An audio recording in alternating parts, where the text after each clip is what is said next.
यार मेरा तो ये मानना है ना कि हर कंपनी को ना आईपीओ लाने का अधिकार नहीं होना चाहिए। मेरे कहने का मतलब किसी भी कंपनी को आईपीओ लाने का अधिकार नहीं होना चाहिए। और याद है जब हम लोग लेट 80s में जब फाइनेंस की बुक्स पढ़ा करते थे, उसमें एक चैप्टर था वो कैपिटल एसेट प्राइसिंग मॉडल, जिसमें था जिसके अनुसार वो तब का जो कंट्रोलर ऑफ कैपिटल इश्यूज हुआ करता था एक, वो उस कसौटी पे जो कंपनियां लिस्टेड होना चाहती थी या आईपीओ लाना चाहती थी उनको उस कसौटी पे कसता था और फिर वो परमिशन देता था, तब कंपनियां आती थी, लिस्टेड होती थी और आईपीओ इश्यू करती थी। वो इस तरह नहीं था कि यहाँ डीसीएफ मेथड में कुछ भी डिस्काउंटिंग फैक्टर पकड़ लो और एक अपना कैश फ्लो दिखा दो कि हाँ अगले 5 साल के बाद इटर्निटी तक इसका प्रॉफिट आता रहेगा और उस बेसिस पर तुम एक वैल्यूएशन लेके चले आए मार्केट में। यार ये गलत है मेरे ख्याल से। 91 के लिबरलाइजेशन के बाद तो फिर ये परमिसिबल हो गया। मुझे याद है कई कंपनियां, जो पता नहीं उनका नाम भी मुझे याद नहीं है, मेरे फादर के पोर्टफोलियो में उनके मित्रों ने चिपका दिया था और वो कंपनियां पता नहीं कहाँ गई, उनका कुछ भी आज ये नहीं है, मतलब उनका कोई भी ठौर ठिकाना नहीं है। जो आजकल की टेक कंपनियां हैं बहुत सारी, सब वैसी नहीं है, बहुत सारी टेक कंपनियां हैं या फिनटेक कंपनियां हैं या फिर एआई में ऐसी कई कंपनियां आएंगी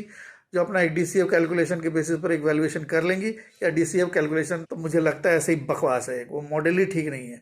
उसके बेसिस पर वो दिखा देंगे कि 5 साल के बाद हमारी कंपनी प्रॉफिट अर्न करेगी और उसका वैल्यूएशन इतना हुआ। और उसके पहले वो जो लाइन दिए रहते हैं वो स्टार्ट, क्या कहते हैं उनको, इन्वेस्टर्स, एंजल इन्वेस्टर्स और वीसीज वगैरह, वो अपना एग्जिट ले लेते हैं, आईपीओ के थ्रू वो भाग जाते हैं और फिर वो चिपक जाता है जो जनरल रिटेल इन्वेस्टर है, ऐसे बाहर के लोग हैं। ये मुझे ठीक नहीं लगता। वो बेटर है कि वो कैपिटल एसेट प्राइसिंग मॉडल को अपनाया जाए। ये मेरा पर्सनल ओपिनियन है। मान लो एक पेड़ है तुम्हारे पास, तुम खरीदने वाले हो और उस पेड़ पर फल नहीं है और उस पेड़ को जो तुमको बेच रहा है वो कह रहा है कि 5 साल के बाद इस पर फल उगेंगे।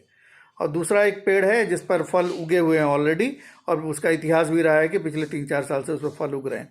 तुम कौन सा पेड़ खरीदोगे? मैं तो वही पेड़ खरीदूंगा जिस पर फल उग रहे हैं, मुझे दिख रहा है। मैं तो वो पेड़ कभी नहीं लूंगा जिस पर 5 साल के बाद पता नहीं फल आएंगे कि नहीं आएंगे। यार उसके बीज किसने खरीदे थे, उसके पत्ते किसने उगाए थे, आई डोंट केयर यार, कितना बड़ा वीसी था क्या था, आई डोंट केयर। मैं उसी को खरीदूंगा जिस पर मैं देख रहा हूँ कि हाँ इसके ऊपर फल उगे हैं, एक प्रूफ है कि हाँ पिछले 3-4 साल से इसके फल उग रहे हैं, मतलब देखने को मिल रहा है रिजल्ट, यानी कंपनी का प्रॉफिट दिख रहा है। मैं ऐसी कंपनी में इन्वेस्ट करना चाहूंगा, न कि ऐसे में जिसके कोई रिजल्ट, कब उसका क्या प्रॉफिट आएगा क्या आएगा, वो एक बर्न मॉडल पे चल रहा है, एक्सपांशन और मार्केट कैप्चर कर रहा है। कैसा मार्केट कैप्चर कर रहा है यार? और मार्केट कैप्चर करना क्या इतना ही आसान है क्या? कोई कंपनी आएगी कोई टेक्नोलॉजी क्लेम करते हुए वो बोलेगी मार्केट कैप्चर कर रहे हैं। या 25-30 साल से जो कंपनियां हैं जो ऑलरेडी इंट्रेंस्ड है मार्केट में, उनके डिस्ट्रीब्यूटर्स हैं, उनका एक वर्किंग मॉडल है, उनका एक सिस्टम है, उसका तुम मार्केट शेयर छीन लोगे तो छीन लोगे, जब छीन लोगे तो आना आईपीओ अपना लेके।